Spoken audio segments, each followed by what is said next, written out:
Now, you had a thing that you just went over briefly, and it's a way that you can respond to trauma or stress, and you characterize it as clean pain and dirty pain.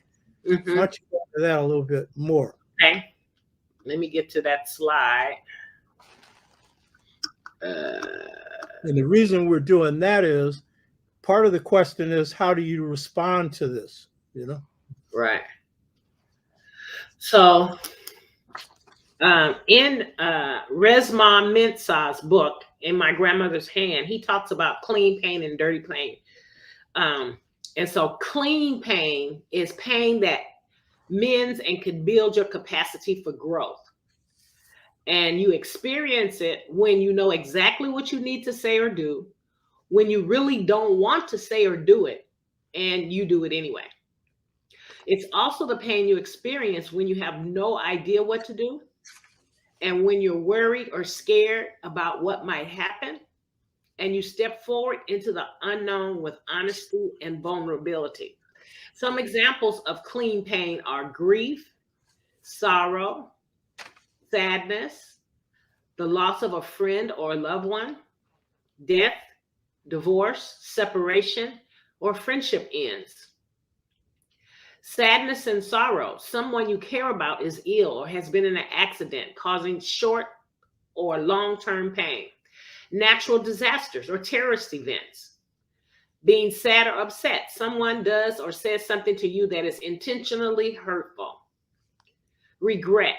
You did some sort of wrong against another person. Hurt or sadness means you have hurt or sadness over an experience, either past or present, that you haven't grieved or worked through. We just shut the door on that.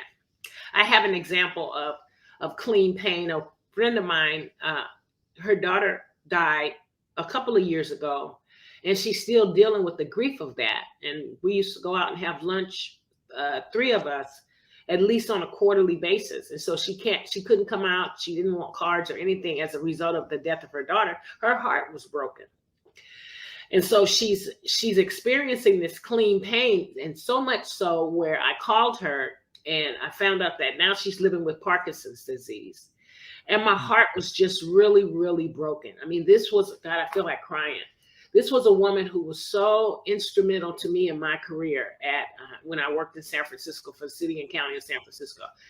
And she actually allowed me to go to school, to work 10 hours a day, 4 days a week, so that I could be in the master's program at San Francisco State. One day I had to be there 1 day a week. So she changed the whole way people could work, wouldn't let anybody else do it, only me. And she said, I could do that because I know that my investment in you will be an investment in the work that you're going to be doing with our people once you get your degree. And so, you know, she's just been there to stand for me. And I feel so sad that I'm not able to be there. But, you know, so that's an example of clean pain, sad, regret, or sorrow. I have a lot of sorrow where she's concerned. And then there's dirty pain. Dirty pain is the pain of avoidance, blame, and denial. We respond from our most wounded parts that become cruel or violent. So some examples of dirty pain are ruminating and worrying above and beyond normal emotional sensations, which are like tears and sadness of a loss. You just keep thinking about it over and over and over again. Another example of dirty pain is blaming yourself or other people for a painful experience that was out of your control or out of their control, like the pandemic. Number 3 is shooting yourself about a painful experience. It shouldn't have happened at all. It shouldn't have happened this way. It should be this way or that way, that she or I should have, right? Another one is thinking, spinning thoughts, or worrying endlessly about past experiences or about what could happen in the future. Stuck in the fear about future tragedies or things that could happen, like having the fear that this pandemic is never going to go away, or having the fear about being vaccinated or not being vaccinated, or hanging out with people or walking around without a mask and becoming exposed to illness or injury. And then another one is blaming a victim for what they are wearing or what they are doing, like what happened with that trial yesterday. Blaming the victim, the perpetrator then becomes the victim, you know. And then finally, blaming an entire group for the actions of one or few. You know, we have this motto in our community: where and when I enter, the whole race enters with me. So we have to make ourselves behave in a certain way, because we know that we will be blamed for the way that our folks. So to heal requires discomfort, but also refusing to heal also is uncomfortable. And so there are a few ways to begin the healing process. Okay, hold that up. Hold that Okay. up. All right. These are key. Any more you want to say about these two? Clean pain and dirty pain. No, I think that captures it. Yeah, so I'd say that, to summarize your point, clean pain is natural pain that arises out of Yes. various circumstances of life Yes. that can trigger painful experiences Mm-hmm. that are experienced as human beings. Yes. And so there are setbacks, they're hard, they're rough, they're tough, Mm-hmm. and you face them and you go through them. Mm-hmm. And dirty pain, essentially what you're saying is, it's avoiding Mm-hmm. dealing with the pain Right. and using negative ways to handle the pain. Right. And I would say one of the biggest expressions of this is cynicism. Good one. Yeah.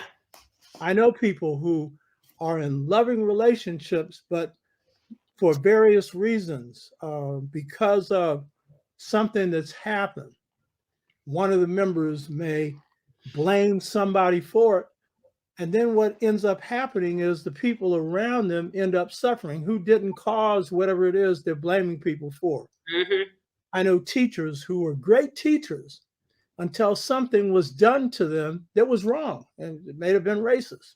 Mm-hmm. And then what they do, they become cynical, and they no longer show any concern because they haven't addressed whatever it was that they faced appropriately.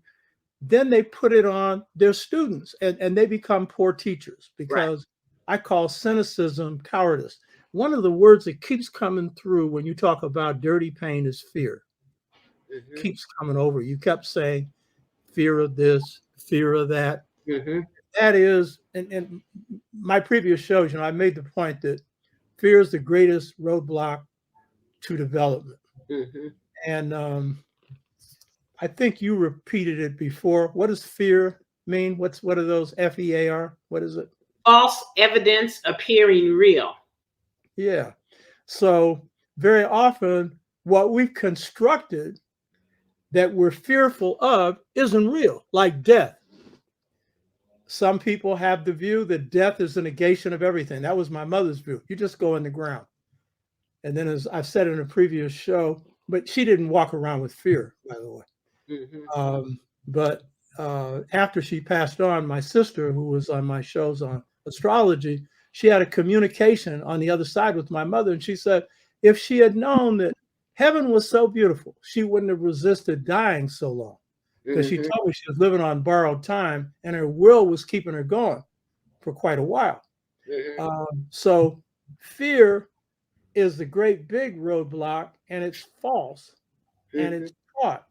So basically what Miss Moore is telling you is a lot of this stuff is how you handle it. There's a lot more to handling it, but it's a question of, is it a case purely of lemons, or lemons that get turned to lemonade? And don't get me wrong, I'm not saying turning oppression into lemonade. I'm saying that there are approaches to this that can actually lead to growth. So I'm going to give some examples in enslavement and then apply it to now and also now.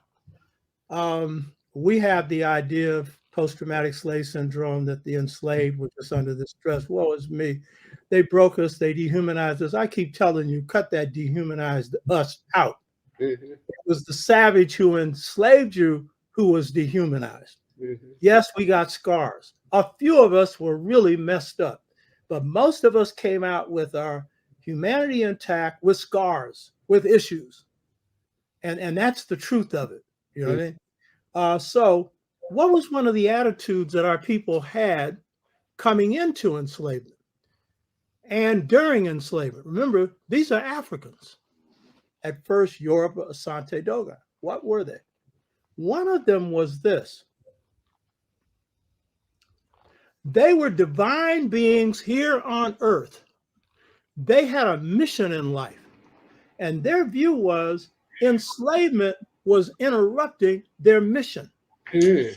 This is a real key point. They didn't have the individualistic view of, oh, it's just stopping me. Yes, it was me as a person, but me as a part of a divine group of divine beings, because all human beings are. But that's the African view. And they also had this view. Just because you're enslaved isn't going to give you a passport to freedom on this earth or freedom above. Even an enslaved African had to mind after their character, mind after tending to their own humanity and looking out for others. So they had a sense of spiritual self-reliance. You know what I mean?